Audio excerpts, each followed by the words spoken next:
ఇమ్మా నేను చేస్తాను. పెరుమాలన్నా. ఒరే రంజితో ఏమరా అట్ట వచ్చావా? అన్నా ఒక 5,000 డబ్బులు కావాలన్నా, చాలా అర్జెంటా. ఒరే నా దగ్గర లేదు కదరా, ఉండే డబ్బులంతా తలాంత ఖర్చు అయిపోయిందా? అబ్బా సరేలే అన్న.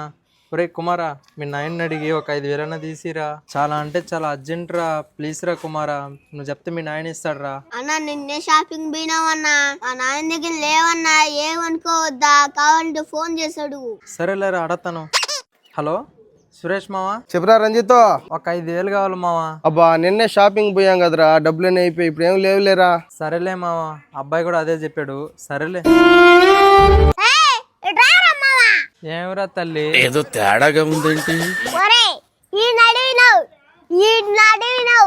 డబ్బులు అడిగినావు, నన్ను ఒక్క మాట అడిగినవరా నువ్వా? అంటే కార్తీక అది. అది లేదు ఇది లేదు, నన్ను అడుగురా, నన్ను అడిగితే నీకు. కార్తీక నువ్వు దేవతమే, నిన్ను అడక్కనే నువ్వు ఇస్తానంటున్నావా? ఒక 5,000 ఉంటే కార్తీక. నిన్ను అడగమన్నాను గాని నేను ఇస్తానేనా? నా కాడే ఉన్నది సింపుల్ జుట్టు, చినిగిపోయిన గుడ్డలు.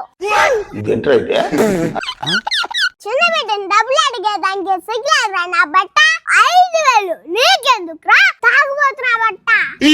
మూసుకొని బోర అడిగి నా బట్ట. ఇంకా నిలబడి ఉన్నావు కదరా సిగ్గు లేకుండా. ఇదేంటి ఇది నేను చూడలే.